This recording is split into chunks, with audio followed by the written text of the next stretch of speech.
Kali kami datang merendahkan hati di hadapan Tuhan. Biarlah hadirat Tuhan boleh memenuhi hidup kami, mengubahkan hidup kami dari hari ke hari.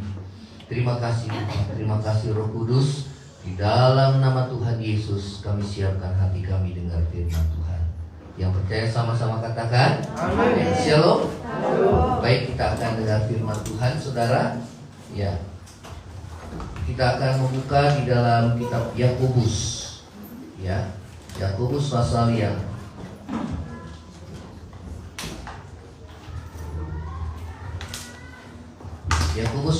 kedua. Temanya adalah jangan memandang muka, ya, saudara, jangan memandang muka. Ya, inilah tema kita yang terambil di dalam kitab Yakobus pasal yang kedua, jangan memandang muka. Ya, kita akan membaca ayat yang pertama, 2, 3.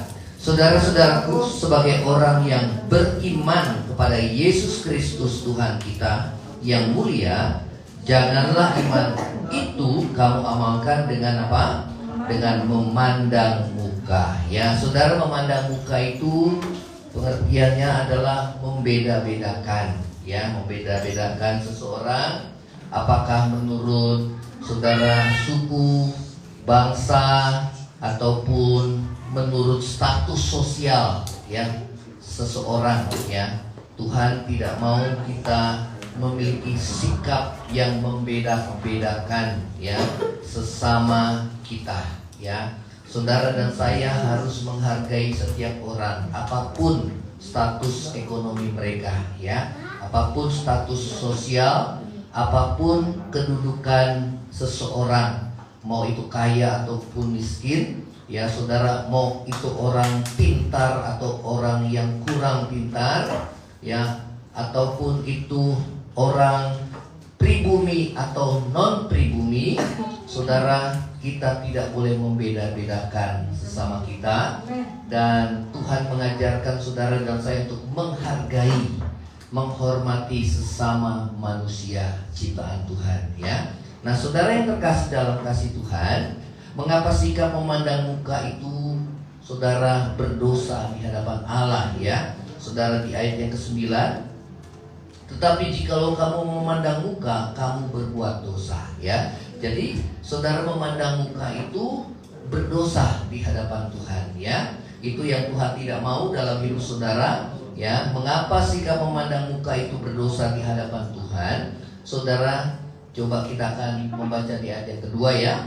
Sebab jika ada seorang masuk ke dalam kumpulanmu dengan memakai cincin emas dan pakaian indah, dan datang juga seorang miskin ke situ dengan memakai pakaian buruk, dan kamu menghormati orang yang berpakaian indah itu dan berkata kepadanya, silahkan Tuhan duduk di tempat yang baik ini. Sedang kepada orang yang miskin itu kamu berkata, berdirilah di sana dan duduklah di lantai dekat tumpuan kakiku. Ya, ayat yang keempat, bukankah kamu telah membuat pembedaan di dalam hatimu dan bertindak sebagai hakim dengan pikiranmu yang jahat? Ya, saudara, Tuhan tidak mau saudara dan saya memandang muka, ya. Karena itu firman Tuhan katakan, kita tidak boleh membedakan seseorang walaupun di dalam hati. Katakan sama-sama, walaupun di dalam hati. Saat seseorang, kita bertemu dengan seseorang, tentunya kebanyakan manusia melihat apa yang di luar, ya. Entah itu penampilannya, entah itu wajahnya, betul ya? Ya, entah itu ukuran tubuhnya, saudara, atau dia cacat atau tidak. Selalu yang dilihat manusia itu apa yang dilihat dengan mata jasmani. Itu pada umumnya manusia seperti itu, ya. Firman Tuhan katakan manusia melihat apa yang di depan mata, tapi Tuhan melihat hati, ya. Jadi saudara dan saya diajar oleh Tuhan untuk memiliki sikap hati yang benar. Katakan sama-sama, sikap hati yang benar. Untuk kita melihat seperti Tuhan melihat, ya. Kebanyakan orang dunia lebih menghargai seseorang yang jabatannya, kedudukannya tinggi, dibandingkan dengan yang jabatannya rendah, ya. Kebanyakan manusia lebih menghargai seseorang yang kaya dibandingkan orang yang kurang kaya atau orang yang miskin, ya. Dan itu bisa terjadi di dalam gereja, ya. Ataupun seseorang memiliki sikap superioritas berdasarkan suku, ya. Mereka merasa bahwa sukunya lebih daripada suku-suku yang lain, ya. Seperti juga bangsa Israel, mereka merasa bahwa bangsa Israel adalah bangsa pilihan Tuhan, ya. Sehingga saudara, bangsa-bangsa yang lain dianggap sebagai bangsa yang kafir, saudara, ya. Nah, saudara dan saya, kita diajar, ya, oleh Tuhan untuk kita jangan membeda-bedakan orang menurut penampilan lahiriah, menurut suku, agama, ataupun status sosial mereka, ya. Karena apa? Karena firman Tuhan katakan bahwa kita bertindak sebagai hakim, ya, dengan pikiran kita yang mana? Yang jahat, ya. Saudara, karena itu Tuhan mengajarkan kita supaya kita memiliki hati yang benar. Jangan kita bertindak seperti seorang hakim yang menilai seseorang menurut pengertian kita sendiri, ya. Katakan sama-sama, tidak boleh menilai seseorang berdasarkan hal yang lahiriah. 2, 3. Ya. Saudara perhatikan, banyak orang tertipu, ya, oleh karena penampilan yang lahiriah, ya. Mereka dengan omongan yang baik, ya saudara, ya, kita menilai ini orang baik, ya kan? Kita langsung menilai seseorang ini, orang ini baik. Kemudian menurut penampilan lahiriah, saudara, ya, penampilannya baik. Kemudian saudara, ya, omongannya baik. Kemudian dia naik mobil yang, ya, cukup lumayan mewah, saudara. Sehingga banyak orang tertipu. Sehingga saudara apa? Mereka tertipu, terjerat, ya. Oleh karena apa? Oleh karena kita menilai seseorang berdasarkan hal yang lahiriah, ya.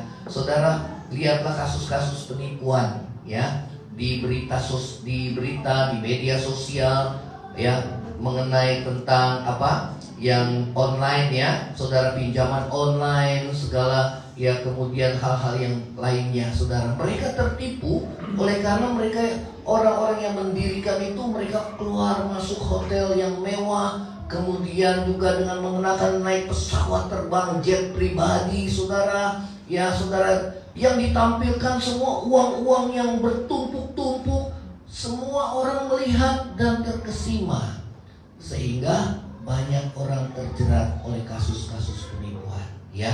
Nah saudara dan saya, kita tidak boleh, saudara, menilai orang menurut penampilan yang lahiriah. Amin. Kalau kita menilai orang menurut penampilan lahiriah, kaya atau miskinnya seseorang, berarti kita masih matre, saudara. Katakan sama-sama, masih apa? Masih matre. Kalau ketemu orang kaya, kita gemeteran, saudara. Wah, ini big boss loh, saudara. Biasa aja lah. Begitu ketemu orang miskin, wah, tempat kamu di sana, ya, saudara. Itu terjadi, bahkan bukan di kalangan orang luar, tetapi di dalam gereja pun bisa terjadi, ya. Dimana hukum, saudara, ya, dia tajam ke bawah, tumpul ke atas, ya. Banyak hal terjadi, ya. Namun saudara dan saya tidak boleh memiliki sikap hati yang demikian. Amin. Ya. Kenapa saudara memandang muka itu? Firman Tuhan katakan bahwa itu adalah berdosa karena kita membuat pembedaan dalam hati. Berdasarkan apa? Hal yang lahiriah. Katakan sama-sama, hal yang lahiriah. Jadi ingat, kalau ketemu seseorang, jangan cepat menilai, ya. Jangan cepat menilai, karena kemungkinan besar kita akan salah menilai seseorang. Betul apa enggak? Ada orang yang nampaknya keras, tapi sebetulnya hatinya lembut, saudara. Betul apa enggak? Ada orang yang omongannya, ya, lembut, tapi sebetulnya hatinya keras, saudara. Ada yang seperti itu, ya. Banyak kita tertipu oleh penampilan lahiriah. Karena kenapa? Karena kita cepat menilai seseorang berdasarkan apa yang kita lihat. Ya, seseorang pribadinya baru kita bisa tahu kalau kita sudah bergaul dengan seseorang. Katakan amin. Ya, yang anak muda ingat ya, jangan cuma lihat gantengnya, cantiknya, kayanya. Kayanya itu dari orang tuanya. Kalau kayanya dari orang tuanya sedangkan dia malas, harta seberapa pun akan habis. Betul apa enggak? Dan orang tua juga nggak boleh matre. Walaupun memang saudara kita membutuhkan calon-calon pasangan kita yang sudah mapan, ya saudara nggak apa-apa, ya dia belum punya apa-apa tapi dia punya semangat, ya saudara rajin, ya dia gigih saudara, nantinya dia akan berhasil, ya. Dibandingkan dengan orang yang pada mulanya dia kaya tapi dia malas-malasan, hartanya didapat dari orang tuanya, dari warisan.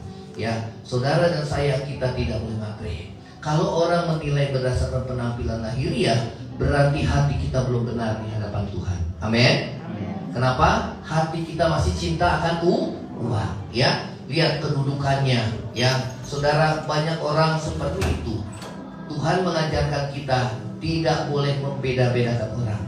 Mau dia kedudukannya tinggi, mau dia kedudukannya rendah, baik dia pembantu, saudara, baik dia majikan, saudara, apapun status sosial mereka, kita harus menghargai. Yang setuju katakan amin. Ya, siapapun. Karena apa? Karena mereka adalah sesama kita. Ya, seperti Tuhan memandang, biarlah kita memandang. Manusia melihat apa yang di depan mata, tapi Tuhan melihat hati kita. Amin. Ya, saudara yang terkasih dalam kasih Tuhan Yesus, inilah firman Tuhan katakan bahwa kita berdosa karena kita bertindak sebagai hakim dengan pikiran kita yang jahat, saudara. Ya, kita tidak boleh. Ya, sikap memandang muka itu juga adalah dosa kemunafikan, saudara. Ya, dosa kemunafikan. Ya, karena apa? Karena saudara, ya kita akan lihat coba di dalam Galatia. Ya, Galatia. Bagaimana saudara Paulus, seorang yang baru Tuhan panggil, percaya kepada Tuhan Yesus, menegur Petrus, saudara. Ya, karena apa? Petrus itu saat berada di Galatia, mereka makan bersama-sama dengan Paulus beserta dengan orang-orang Galatia di sana yang non-Yahudi. Tapi ketika saudara orang dari kalangan Yakobus itu datang, sebelumnya mereka makan sehidangan. Namun begitu orang dari kalangan Yakobus dari Yerusalem datang, maka saudara Petrus mengundurkan diri, dan dikatakan bahwa semua yang lain pun turut melakukan hal yang demikian. Ya, saudara coba kita ya 2 ayat yang ke-11.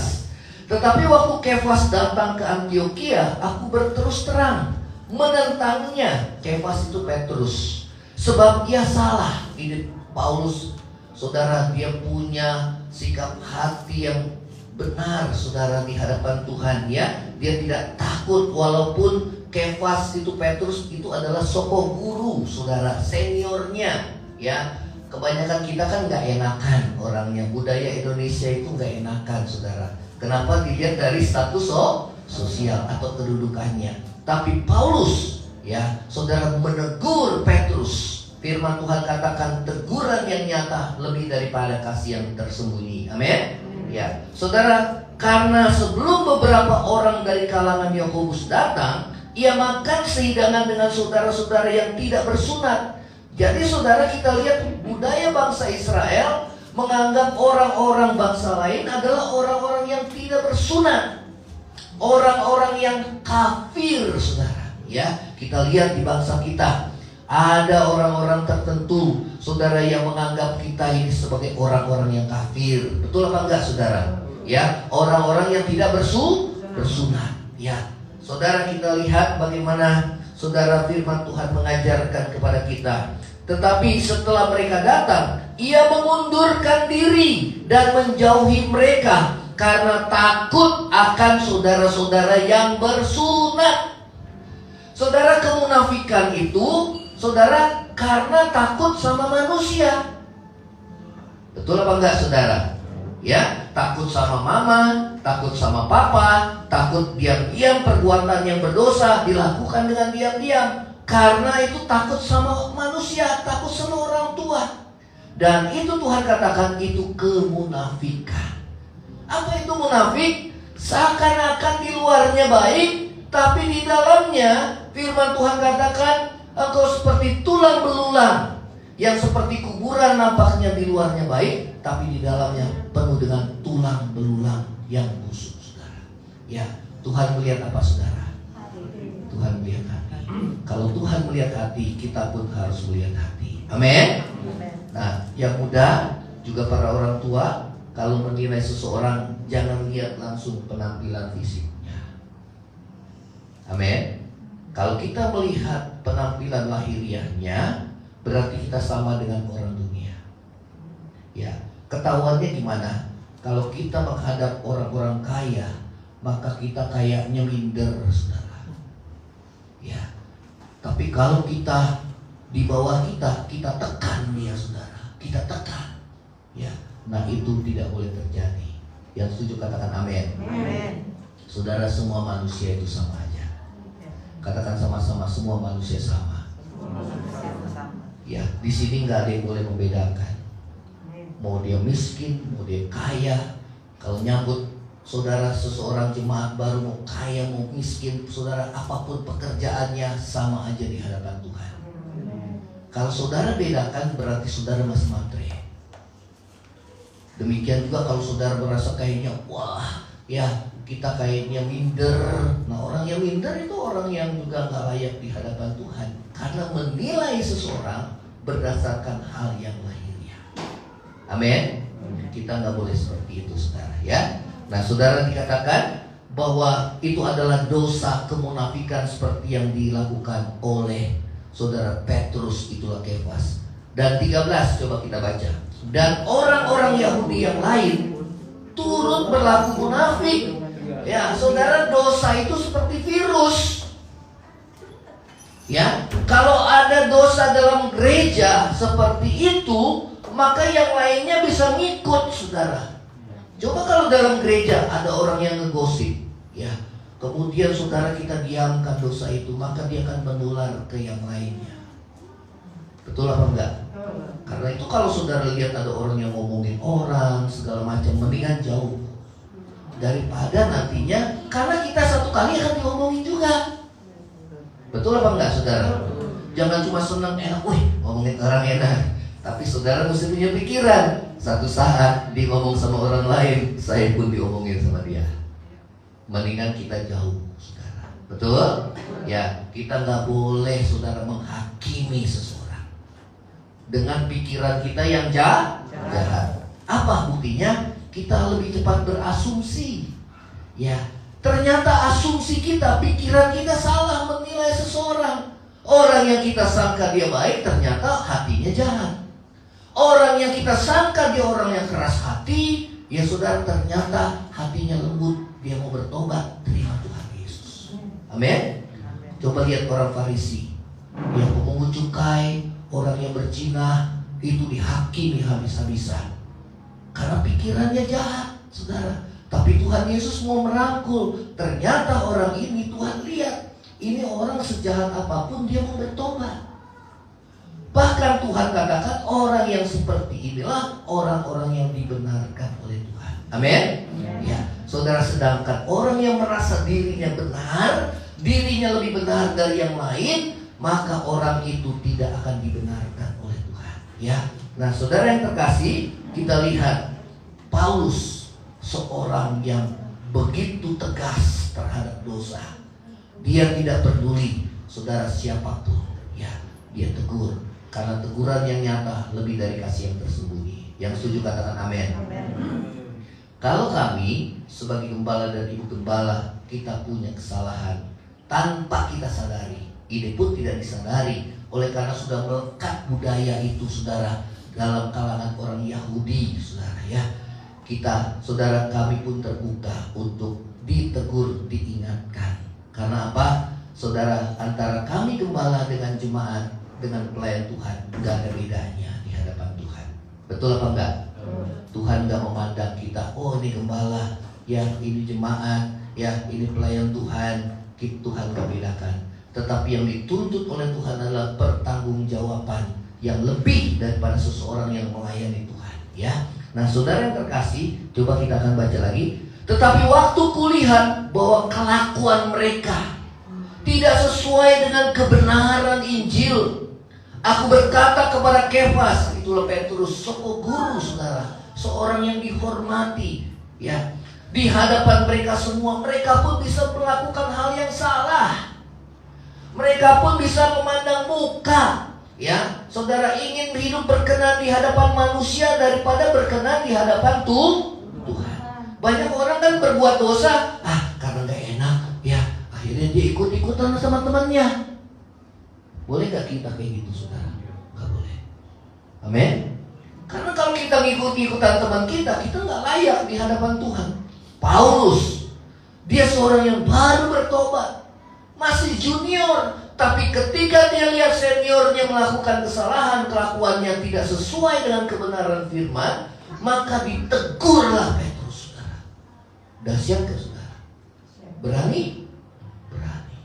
Tapi bukan karena saudara Paulus itu membenci daripada Kefas, tapi karena saudara dia justru mengasihi Kefas. Amin. Ada kesalahan yang memang kita nggak sadari. Manusia itu saudara, termasuk saya, ya saudara, bisa berbuat dosa, ya lewat apa? Sikap. Mungkin kita nggak lakukan, tapi sikap kita nggak benar. Kalau dilihat yang nggak benar, cepat diingatkan. Yang setuju katakan amin. Ya. Nah saudara, di saat katakan firman Tuhan, dikatakan tidak sesuai dengan, aku berkata kepada Kefas di hadapan mereka semua. Waduh, betul-betul dipermalukan saudara. Ya, ini berani.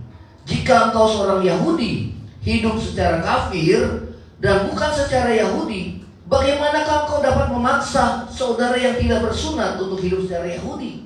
Apa artinya? Engkau orang percaya, orang Kristen, pengen orang lain itu bertobat dan percaya kepada Yesus. Kelakuan kamu aja masih belum benar. Bahkan orang-orang saudara yang di luar kita lebih benar daripada kita. Malu apa enggak saudara?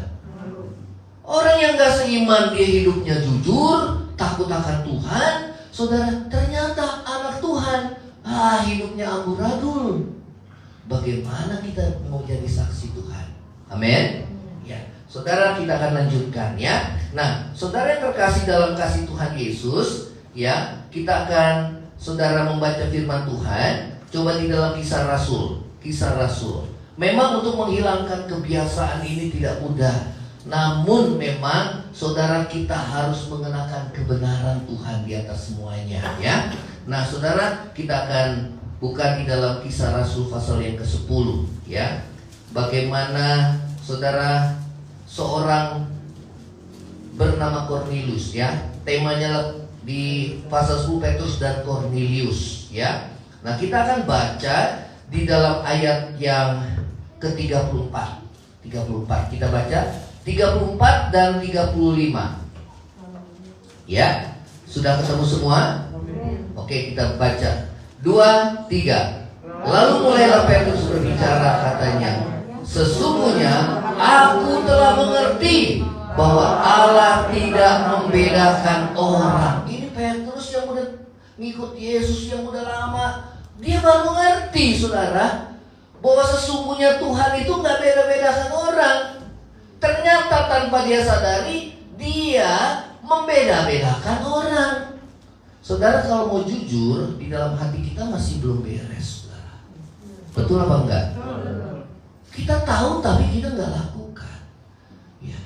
Petrus, dia seorang soko guru, dia sebagai pemimpin jemaat, namun dia baru ngerti sesungguhnya Tuhan gak membeda-bedakan. Ayat yang ke-35, coba kita baca sama-sama. 2, 3. Setiap orang dari bangsa manapun yang takut akan dia, terus yang mengamalkan kebenaran berkenan kepadanya. Terus itulah firman yang Dia suruh sampaikan kepada orang-orang Israel. Terus ya, Yesus adalah Tuhan dari semua. Ya, saudara, firman ini bukan buat orang lain, tapi firman ini buat jemaat yang di dalam. Kita sangka orang dunia seperti itu, ternyata kita anak Tuhan seperti itu juga, tanpa kita sadari. Betul apa enggak, saudara? Coba kalau ketemu orang, mau jujur, saudara, yang kita lihat hatinya duluan apa yang di luarnya dulu? Betul apa enggak? Iya. Apalagi kalau omongannya manis, saudara. Orang yang baru ketemu kita percaya sama dia, baru kenal. Yang kita nilai cuma omongannya, penampilannya. Sedangkan orang yang kita udah kenal baik, saudara, contohnya suami istri lah, bisa percaya penuh apa enggak, saudara? Masih belum. Padahal kita udah bergaul tiap hari, saudara. Ibaratnya udah tahu dalam-dalamnya. Tapi begitu suami pulang malam-malam, kamu dari mana? Ayo, main perempuan ya, saudara. Selalu punya pikiran yang jahat, pikiran asumsi, pasti kayak gitu. Kamu kemana lu? Saudara, betul apa enggak? Seperti itu. Nah, sedangkan orang yang baru kenal, kita kayaknya percaya, terkesima. Oleh karena apa? Yang di luar, yang di luar, yang di luar. Betul apa enggak? Ya, itu manusia, termasuk saudara dan saya. Ya, saudara, kita bisa perhatikan di sini. Ya, coba di ayat yang ke-28. Ya, 28. Petrus berkata kepada mereka, itu Kornelius itu dia undang semua saudara-saudaranya. Kornelius itu seorang yang saleh, takut akan Tuhan. Dia seorang yang jujur, seorang yang tulus hati, karakternya jempolan, saudara. Ya. Nah, satu saat malaikat datang kepada dirinya dan memberitahukan bahwa coba kamu undang Petrus. Dia tinggal di rumah seorang Simon penyamar kulit. Dia akan memberitakan kabar Injil yang akan menyelamatkan kamu dan seluruh keluargamu. Ya. Saudara, kemudian Petrus pun mendapat penglihatan yang sama. Saat Petrus berdoa, saudara, kemudian dia melihat, saudara, kain yang besar, saudara. Kemudian turun di dalam kain itu banyak binatang-binatang yang haram. Binatang berkaki 4, saudara, binatang yang menjalar, ular, dan burung-burung. Dan bagi orang Yahudi, saudara, binatang-binatang tersebut adalah binatang-binatang yang haram, yang tidak boleh dimakan. Petrus mulai bertanya dalam hati, ya, tapi sebelumnya Tuhan bilang apa? Petrus, makan binatang ini. Petrus bilang, Tuhan, aku gak boleh makan binatang yang haram, Tuhan. Tuhan bilang apa? Apa yang dinyatakan halal oleh Allah tidak boleh dinyatakan haram. Kemudian 3 kali, saudara, Tuhan berkata demikian. Dan Petrus tetap menolak. Dia gak mau makan sesuatu yang haram, yang najis. Dan Tuhan bilang apa yang dinyatakan halal oleh Allah tidak boleh dinyatakan haram. Saudara, Yesus datang ke dalam dunia membongkar semuanya. Ya, makan dengan tangan najis, Tuhan bilang gak haram. Karena apa yang makan masuk ke dalam tubuh akan dibuang ke jamban. Tapi yang menajiskan seseorang, apa yang ada dalam hati, yang di dalam, yang keluar, itulah yang haram di hadapan Tuhan. Amin. Jadi saudara, Tuhan datang untuk merombak struktur agamawi manusia yang hanya berdasarkan kesucian hidup, berdasarkan hal yang lahirnya. Tetapi Tuhan menyorot manusia kesucian, kesalehan hidup menurut apa yang ada di dalam hati manusia. Amin. Saudara yang terkasih dalam kasih Tuhan Yesus, apa yang Petrus, saudara, katakan bahwa pada saat saudara, ya, Kornelius mengundang, dia utus hamba-hambanya yang dipercaya mengundang Petrus, maka pada saat 3 orang utusan Kornelius itu datang pada Petrus, maka Roh Kudus berbicara dalam hati kepada Petrus bahwa kamu harus pergi kepada, ya, orang yang diutus oleh Kornelius tersebut. Maka Petrus pun taat. Dan setelah Petrus ke rumah Kornelius, Kornelius sudah menyiapkan semua semua saudara-saudaranya, seluruh keluarganya untuk mendengarkan khotbah firman Tuhan Petrus. Saat Petrus datang, saudara, apa yang dikatakan oleh Petrus, saudara? Coba di ayat yang ke-28. Ia berkata kepada mereka, kamu tahu betapa kerasnya larangan bagi orang Yahudi untuk bergaul dengan orang yang bukan Yahudi atau masuk ke rumah mereka. Tetapi Allah telah menunjukkan kepadaku bahwa aku tidak boleh menyebut orang najis atau tidak tahir. Amin? Gak boleh. Ya, ternyata Petrus tahu bahwa maksud daripada penglihatan dari yang dilihat oleh Petrus, saudara, dari Allah, bahwa harus makan binatang yang haram, itu berbicara gambaran dari Cornelius. Ya, bahwa semua orang dari bangsa manapun mereka harus percaya kepada Yesus, karena Tuhan adalah Tuhan bagi semua orang. Amin. Ya, saudara, ini yang firman Tuhan katakan. Ya, nah ayat 29, itulah sebabnya aku tidak keberatan ketika aku dipanggil lalu datang kemari. Ya, sekarang aku ingin tahu apa sebabnya kamu manggil. Ya, nah saudara, kita baca dalam Kisah Rasul 11, coba ya. Nah ternyata saudara, apa yang dilakukan Petrus beserta dengan dia mengajak saudara teman-temannya, 6 orang temannya ke rumah Cornelius, ternyata diketahui oleh saudara-saudara di Yerusalem. Ya, nah ayat yang kedua, ketika Petrus tiba di Yerusalem, orang dari golongan yang bersunat berselisih pendapat dengan dia. Kata mereka, engkau telah ke rumah orang yang tidak bersunat dan makan bersama dengan mereka. Saudara, dulu zaman saya, saudara, kita dilecehkan. Ini orang bersunat dan orang yang tidak bersunat. Betul apa tidak, saudara? Tapi Tuhan membongkar itu semua. Yang dimaksud sunat adalah sunat hati. Yang setuju katakan amin. Sunat hati yang terdiri dari penanggalan hidup yang lama. Itu yang berkenan di hadapan Tuhan. Katakan sama-sama, yang berkenan di hadapan Tuhan. Amin. Saudara nggak boleh punya sikap yang salah di hadapan Tuhan. Ya, Petrus pun ditegur oleh Tuhan. Ya, makanya Petrus katakan, sesungguhnya aku mengerti bahwa Allah tidak membedakan orang. Setiap orang dari bangsa manapun yang takut akan Tuhan dan yang mengamalkan kebenaran berkenan kepadanya. Amin. Ya, saudara, jangan kita sombong. Ya, kadang-kala kalau kita orang Kristen, saudara, berbicara dengan orang di seberang, kita merasa diri kita lebih tinggi daripada mereka. Betul apa enggak? Itu merupakan satu jurang pemisah yang membuat kita nggak bisa merangkul. Apalagi dengan orang berdosa, kita merasa diri kita lebih benar di hadapan Tuhan. Di hadapan mereka, kita juga nggak boleh seperti itu. Justru kita harus memiliki sikap hati seperti Tuhan. Amin. Kita merangkul. Mungkin orang berdosa itu, saudara, dia salah jalan karena dia tidak mengetahui kebenaran sebelumnya. Tidak ada yang membimbing, tidak ada yang mendidik. Tapi begitu mereka tahu kebenaran, hati mereka lembut, dan bisa mereka lebih maju daripada kita yang sudah Kristen, yang sudah lama, saudara. Betul apa enggak? Ya, kita udah tahu kebenaran namun kita enggak lakukan. Namun justru orang yang baru bertobat, yang baru percaya Yesus, rohani mereka lebih jauh besar. Mereka lebih setia daripada kita. Betul apa enggak? Lebih setia. Ya, kita yang sudah puluhan tahun jadi orang Kristen, jadi anak Tuhan, yang saudara yang mengaku kita anak Tuhan, tapi saudara ke gereja Senin Kemis, kemudian baca Alkitabnya pun bolong-bolong, saudara. Doanya juga kalau kita ada pergumulan hidup baru kita doa.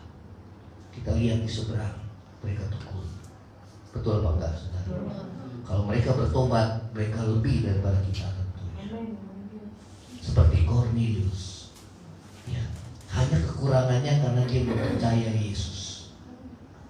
Kesalehan tanpa percaya pada Yesus itu pun tidak diselamatkan. Karena itu Cornelius, ya, dia harus diperkenalkan Yesus bahwa hanya satu-satunya juru selamat yang memberikan pengampunan dosa. Amin. Karena kesalahan manusia itu bagikan kain lara yang kotor di hadapan Tuhan. Ya, sebaik-baiknya orang tetap aja dia bisa buat dosa, saudara. Dia perlu juru selamat, dia belum sempurna, ya. Nah, saudara yang terkasih dalam kasih Kristus, ya, Petrus akhirnya mengerti bahwa arti dari penglihatan yang diterima dari Tuhan, sesungguhnya Allah tidak membedakan orang, ya. Yang kedua, Yesus adalah Tuhan dari semua orang. Katakan sama-sama, Yesus adalah Tuhan buat semua orang. Yesus adalah Tuhan buat semua orang. Amin. Amin. Ya, kalau saudara mau menginjili seseorang, perbaiki hidup kita, jadi terang. Ya, karena kesaksian yang paling baik adalah kesaksian hidup kita sendiri, saudara. Ya, ya, kita bisa baik dengan tetangga kita, ya, yang beda agama dengan apapun, ya, saudara. Karena apa? Karena kita tidak membedakan mereka. Kalau mereka bisa percaya Yesus, itu bukan karena kita, karena Tuhan yang sudah memanggil, saudara, yang sudah memilih kita. Amin. Ya, saudara percaya saudara sudah dipilih Tuhan? Amin. Ya, Tuhan bilang bukan kamu yang memilih aku, tapi aku yang memilih kamu. Dan aku telah menetapkan engkau supaya kamu pergi dan menghasilkan buah, ya, menjangkau jiwa-jiwa. Ya. Nah, saudara yang terkasih dalam kasih Tuhan Yesus, kita akan lanjutkan, ya, saudara, ayat yang ke-41. Kita Kisah Rasul 10. Dan ia telah menugaskan kami memberitakan kepada seluruh bangsa dan bersaksi. Ini tugas kita. Katakan sama-sama, ini tugas saya. Ini tugas saya. Lewat apa? Lewat kehidupan kita, saudara. Ya. Ia telah menugaskan kamu dan memberitakan pada seluruh, untuk memberitakan saudara kepada seluruh bangsa dan bersaksi bahwa dialah yang ditentukan Allah menjadi hakim atas semua orang yang hidup dan orang yang mati. Tentang dialah semua nabi bersaksi bahwa barang siapa percaya kepadanya, ia akan mendapat pengampunan dosa oleh karena namanya. Amin. Hanya Yesus satu-satunya penebus dosa, saudara. Ya, hanya di dalam Dia kita diselamatkan dan menerima pengampunan dosa, ya. Yesus adalah hakim atas semua orang, ya. Saudara, ini yang firman Tuhan katakan. Yang berikutnya, karunia Roh Kudus dikaruniakan juga atas bangsa lain, ya, yang percaya kepada Yesus, ya. Coba kita akan baca di ayat yang 45. Dan semua orang percaya dari ketika Petrus, ayat 44, ketika Petrus sedang berkata-kata demikian kepada saudara, ya, turunlah Roh Kudus ke atas semua orang yang mendengarkan pemberitaan itu. Dan semua orang percaya dari golongan bersunat yang menyertai Petrus tercengang-cengang karena melihat bahwa karunia Roh Kudus dicurahkan juga ke atas bangsa lain, saudara. Ya, mereka nggak ngerti kenapa, ya. Ya, mereka sangka itu hanya untuk dirinya. Tapi Tuhan nggak membedakan. Amin, saudara.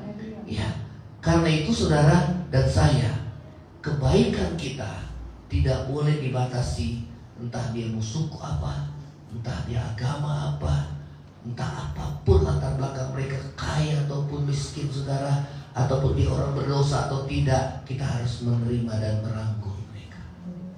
Amin, saudara. Kita nggak boleh membedakan. Katakan sama-sama, nggak boleh membedakan. Amin.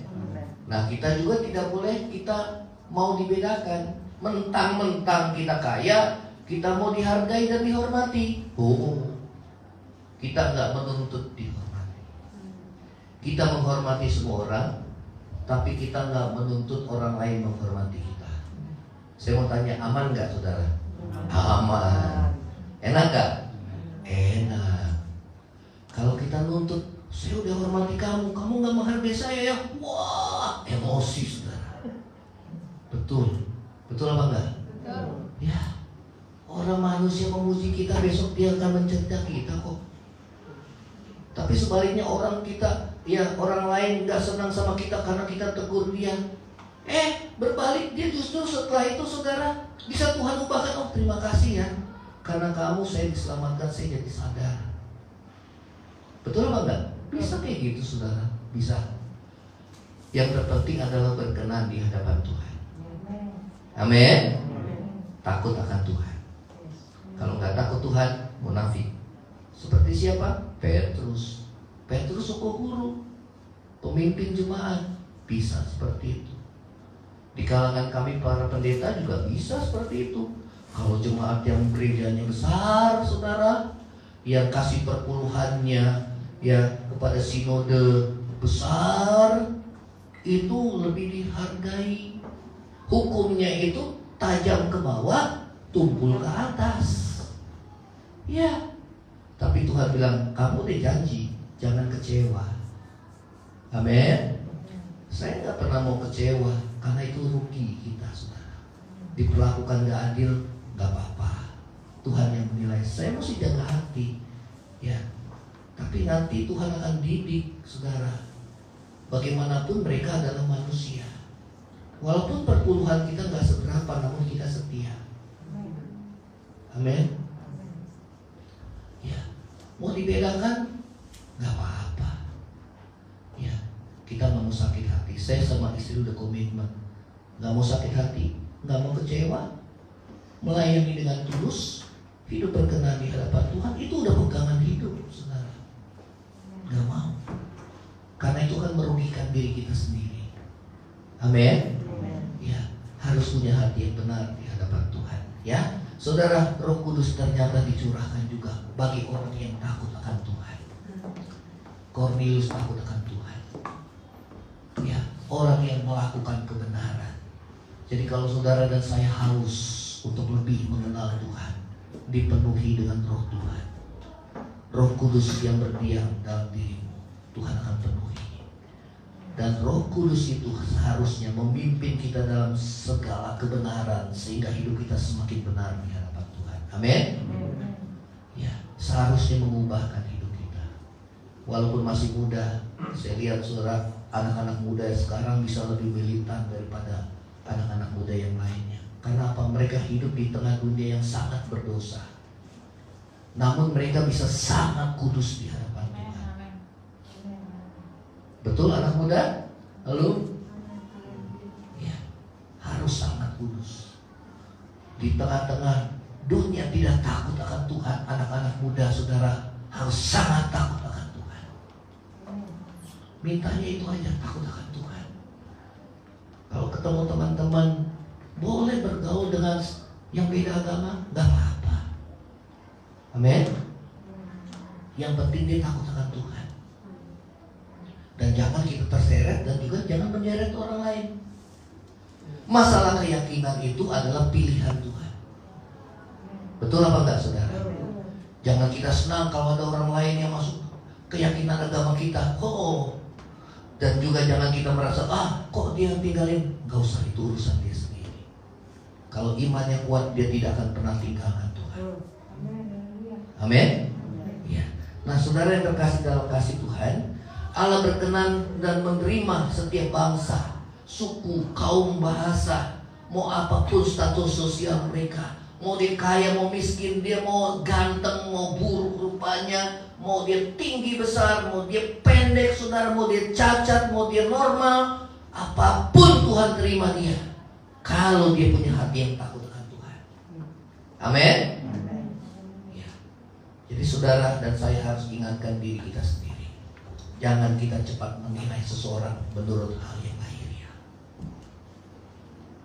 Amin, saudara. Kalau yang lain pada punya mobil, jangan minder. Yang lain lebih daripada kita, jangan minder. Atau kita lebih daripada yang lain, jangan kita sombong. Gak boleh kayak gitu. Itu yang Tuhan mau, saudara. Betul? Karena ini semua yang ada di dunia sementara. Bahkan tubuh kita pun akan habis lenyap, akan habis binasa. Yang kita bawa adalah apa? Pribadi yang di dalam manusia batinia yang sangat berharga di hadapan Tuhan. Amin. Yang sangat berharga di mata Tuhan. Itu yang Tuhan mau dalam hidup saudara. Ya. Takut akan Tuhan dan hidup benar. Katakan sama-sama, hidup benar. Hidup benar. Melakukan kebenaran. Itu yang berkenan di hadapan Tuhan. Pokoknya di mana-mana takut Tuhan. Apa artinya? Takut Tuhan itu menjauh kita dari dosa. Tuhan melihat apa yang kita buat. Hidup benar, berkenan di hadapan Tuhan. Itu aja. Dua hal itu pegang erat-erat. Dan jangan kita lepaskan. Dimanapun kita ada, kita tidak akan terpengaruh, saudara, oleh pergaulan apapun. Tidak akan terpengaruh sama arus dunia yang ingin menghanyutkan kita, karena kita sudah pegang firman Tuhan. Amin. Nah, saudara, bagaimana kita tidak jatuh dalam dosa kemunafikan atau memandang muka? Yang pertama, takut akan Tuhan. Katakan sama-sama 2, 3. Ya. Yang kedua adalah melakukan kebenaran. 2, 3. Ya, takut Tuhan, melakukan kebenaran. Yang ketiga, memandang seperti Tuhan memandang. 2, 3. Ya, manusia melihat apa yang di depan mata, tapi Tuhan melihat apa? Kalau Tuhan lihat hati, manusia batin, kita harus lebih menghargai manusia batin daripada manusia lahiriah. Kita harus lebih menghargai yang batiniah, yang rohaniah daripada yang lahiriah atau yang jasmaniah. Yang setuju katakan amin. Kalau kita lebih menghargai seperti dunia menghargai yang lahiriah, yang jasmaniah, maka kita pasti tidak akan selamat. Tegas, gak akan selamat. Kalau otakmu hanya duit, gak selamat. Tuhan bilang, orang yang punya harta tapi dia gak bisa menikmati itu banyak.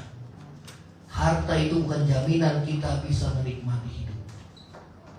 Tapi kalau kita memiliki, karena ada Tuhan di dalam hati, maka kita bisa menikmati apa yang Tuhan kasih. Amin. Berapapun, saudara, kita bisa bersyukur kepada Tuhan. Ya. Bahkan Tuhan menjadikan kita menjadi saluran berkat selama kita hidup di muka bumi ini. Siapa yang mau jadi berkat, saudara? Amin. Tuhan berkati saya supaya saya jadi berkat. Buat gereja, buat orang-orang susah, buat hamba-hamba Tuhan, baik di pedesaan maupun dimanapun berada. Saudara, mereka yang berjerih payah melayani Tuhan, berkorban dan mengajar, mengarahkan dan menuntun saudara dalam kebenaran. Saudara, jerih payahmu tidak akan sia-sia. Ya, apa yang kita tabur itu yang kita tuai. Ya, saudara, lihatlah Kornelius. Dia seorang yang murah hati. Musuh itu pun bisa jadi teman. Karena apa? Dia menjadikan mamon, uang itu sebagai alat untuk membangun persahabatan. Dikatakan karena dia sudah banyak menolong orang-orang Yahudi dalam pembangunan rumah ibadat, dalam menolong orang-orang miskin dan susah. Saudara, Tuhan bisa pakai kita. Amin. Gak ada musuh. Kalau kita murah hati, gak ada musuh. Siapa yang gak mau ada musuh, saudara? Katakan. Murah hati itu bukan hanya kita memberi uang, tapi murah hati itu kita senyum, saudara. Halo. Ya, walaupun hati hancur, saudara, gak apa-apa hancur di hadapan Tuhan aja, saudara. Karena Tuhan dekat pada orang yang hancur hati. Ya, jangan ceritakan, saudara, sama orang yang rohani di bawah kita, dia akan lebih melemahkan kita, saudara. Murah hati itu gampang mengampuni, seperti Tuhan mengampuni kita. Amin. Murah hati itu gak dendam, gak simpan kesalahan orang lain. Kita pun banyak kesalahan. Ya, orang yang murah hati pasti dia terima kemurahan dari Tuhan. Apapun itu, saudara. Dan orang yang murah hati, ya, saya percaya itulah orang yang benar-benar mengenal akan Tuhan. Amin. Karena kasih itu harus dipraktekkan dalam hidup kita sehari-hari. Ya, kalau nggak bisa uang, tenaga lah. Kalau kita nggak bisa uang, tenaga lah, atau perhatian lah. Ya, justru tenaga itu lebih daripada sekedar kita ngasih uang, saudara. Ya, kita pengalaman, saudara, melayani orang-orang yang sakit, saudara. Ya, kalau nggak ada kesabaran, kalau nggak ada kasih Tuhan, kalau nggak ada firman Tuhan, kita nggak kuat.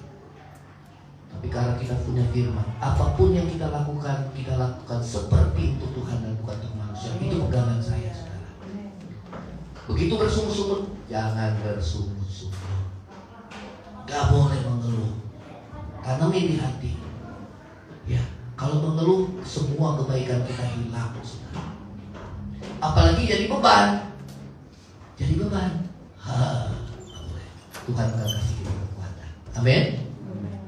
Saudara, Memandang seperti Tuhan memandang. Katakan 2, 3. Ya. Pertama apa? Takut akan Tuhan.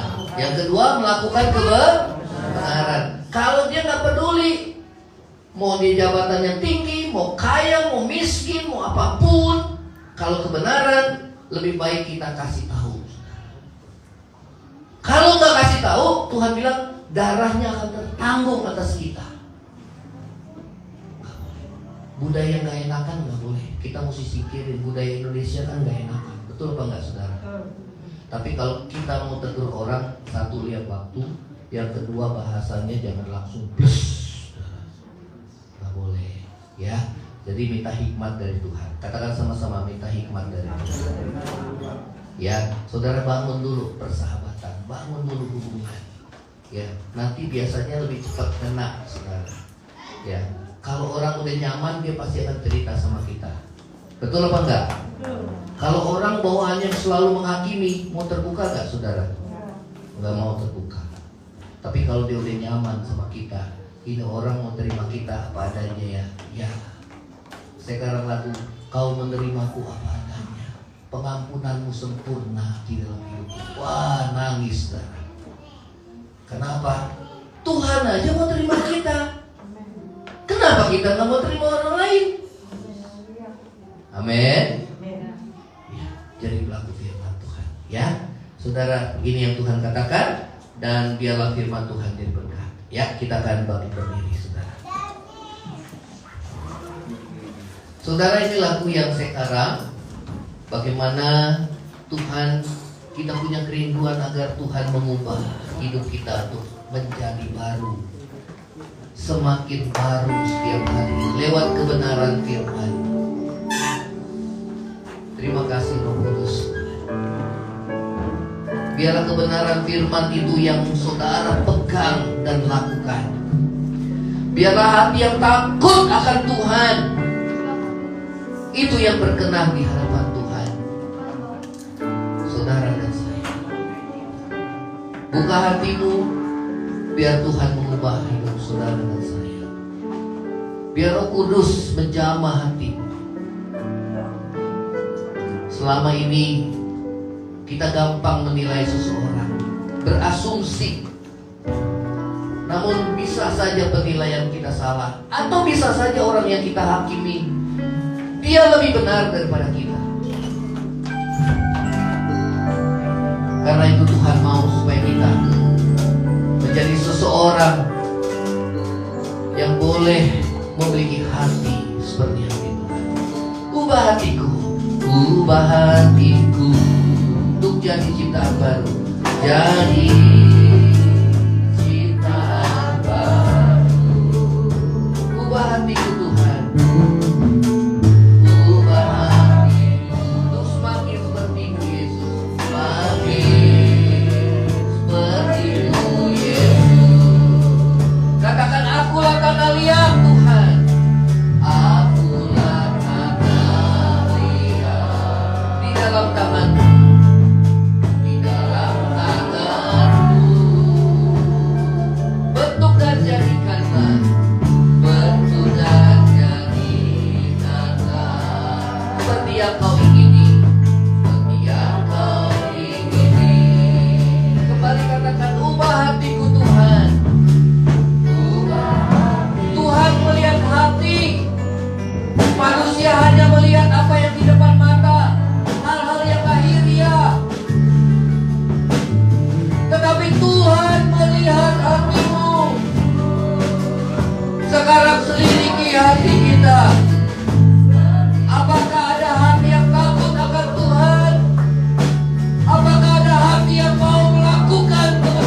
seperti yang Kau ingini Tuhan, seperti yang Kau ingini. Katakan biarku semakin berkurang. Oh Tuhan, Yesus semakin bertambah. Hanya nama-Mu saja Tuhan. Engkau yang layak dimuliakan.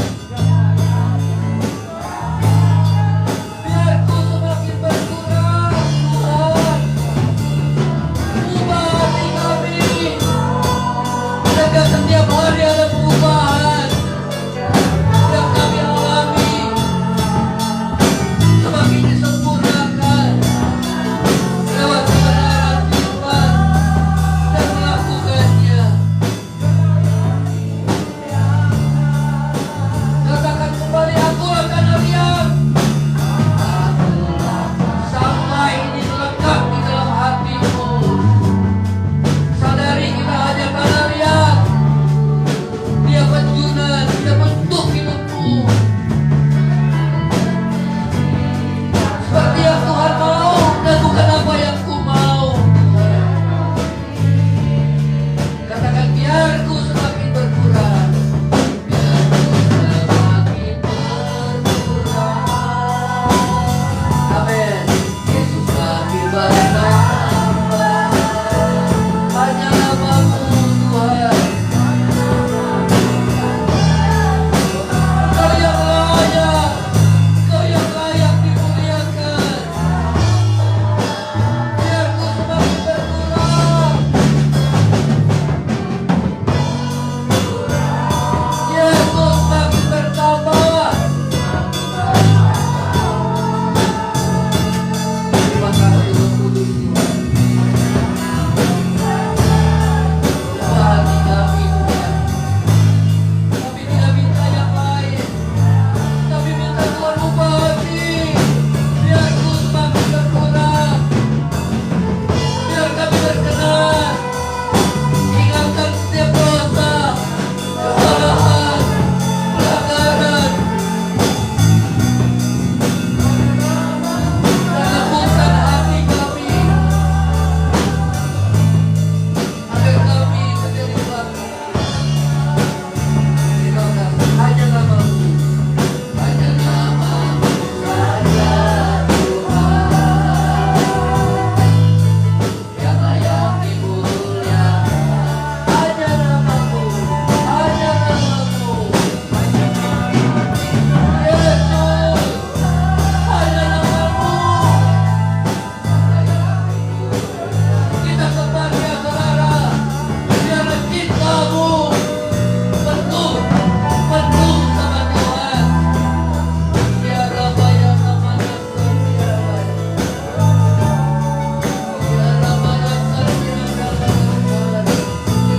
Yesus, ubah hati kami, jamah hati kami. Roh Kudus Tuhan. Ya Ramana ya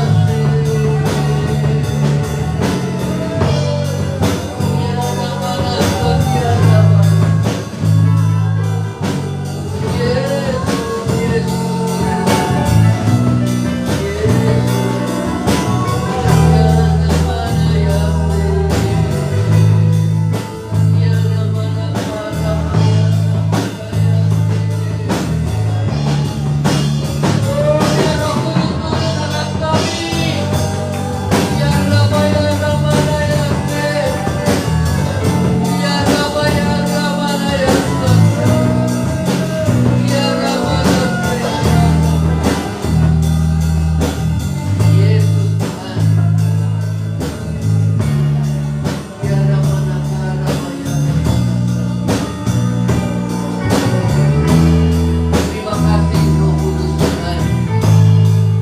Terima kasih Tuhan. Terima kasih Yesus. Terima kasih Tuhan.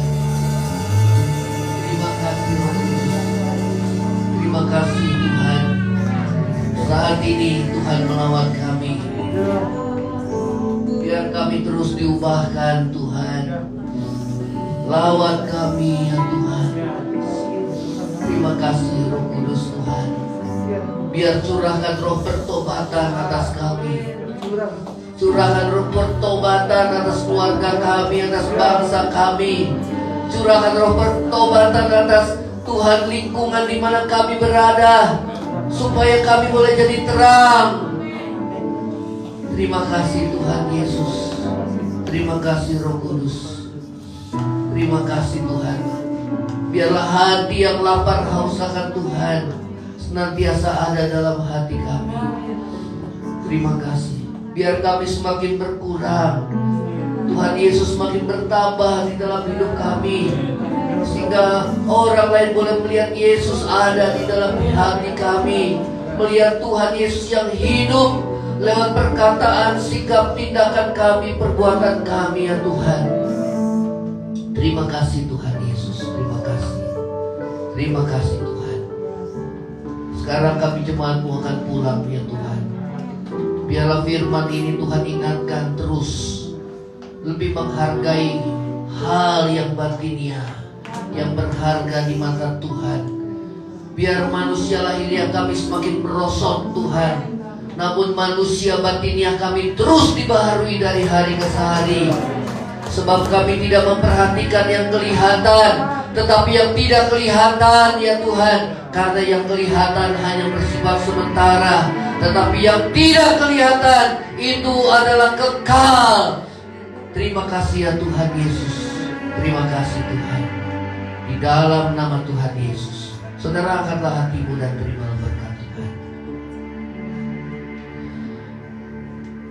Saudara yang terkasih, pulanglah engkau dengan membawa berkat damai sejahtera dari Allah Bapa, cinta kasih yang kekal dari Tuhan kita Yesus Kristus, penghiburan, penyertaan, dan kuasa Roh Kudus, penghiburan Tuhan menyertai saudara dan saya.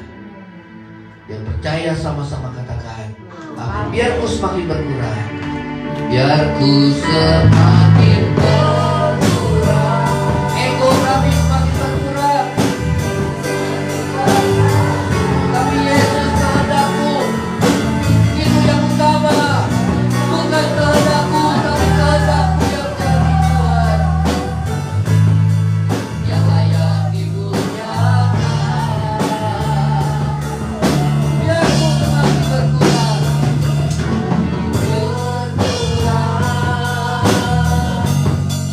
Yesus makin bertambah. Hanya namamu saja Tuhan, yang layak dimuliakan. Hanya namamu Tuhan, hanya namamu saja Tuhan,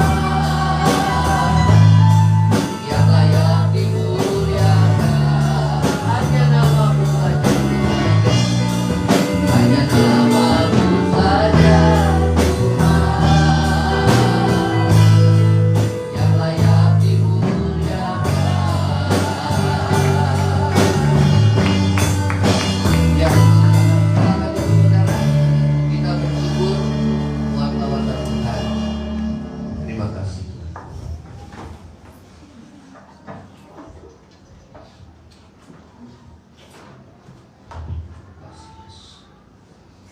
Selamat hari Minggu, selamat saudara beraktivitas dan Tuhan Yesus memberkati.